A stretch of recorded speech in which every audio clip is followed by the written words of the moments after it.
Welcome, families. Today we're looking at day 5. We're going to work on counting money. We're just going to practice counting and adding. Your child has learned to solve this using both ways. Here you have an example that has been done for you. It has the labels on the top. They do not need to put these labels on the top. The skip counting does need to happen, and they can write inside what each coin is if it's helpful. So here we have, these are quarters. So they're worth 25. The first thing we do is label them, and then we separate once we go to the next type of coin. Now we have our dimes, separate, nickels, separate, and then pennies. And so when we are counting money, we skip count by the unit that's there. 25, 50, 75, I stop. Now I need to count out of 10 to 75 to get the next amount. 75 and 10 is 85, 95, 105. Then I'm going to stop and I'm going to add a nickel. That's I'm adding 5 to my 5, and that's 10. And then I'm going to stop and count by ones. 111, 112, 113, 114, and that is my total. Scholars also learned to separate their dollars from their cents with a decimal. This one I'm going to show you the adding portion, so I'm not going to skip count. I am going to label them and separate each different coin. But now I'm going to add them instead of skip count so that you can see the difference. I have 1 quarter, that's 25. I have 1, 2, 3, 4, 5 dimes, that's 50. I have 2 nickels, that's 10, and I have 2 pennies, that's 2. I add all my ones, that's 7. I add all my tens, 5, 6, 7, 8. I have 87 cents. I write that as $0.87. So your child at home can either skip count or they can stack them up and add, whichever way is more convenient for them. The back is similar to what we did yesterday, where you have multiple choices. Please encourage your child to either draw or stack them up. So I'm going to show you both of them. I have 2 dimes. I'm going to put my stop and put 3 quarters.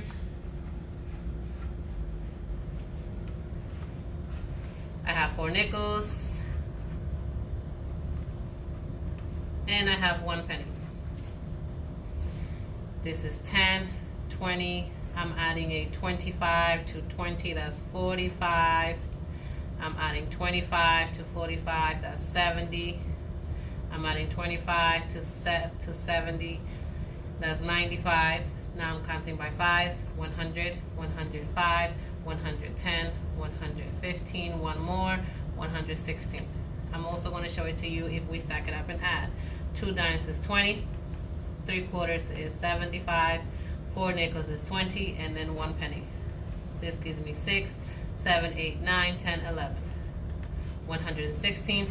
I can write this both ways. I can say $1.16, or I can write this as 116 cents. The reason why I did both is because you never know which one they have to answer on the left, and so you want to make sure that they have both answered so that they can find the one that they need.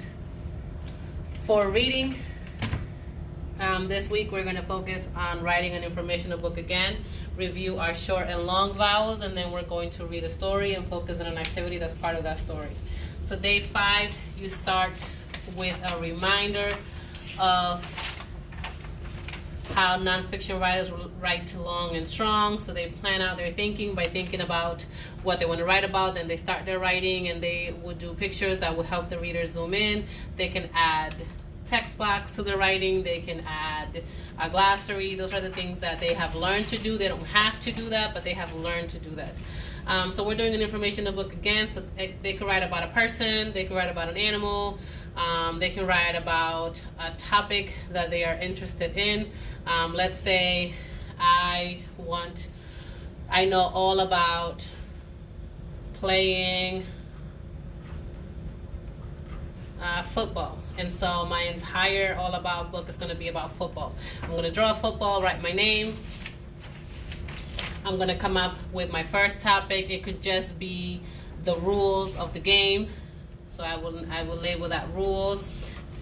I will label my rules, list them out, and write about what they are. Another part of my topic could be athletic wear. What do I wear when I play football? And I can draw different pictures of them and write about them. I can also write scoring. How do I score in football? How do I get a goal? And I will put different pictures up and write all about it.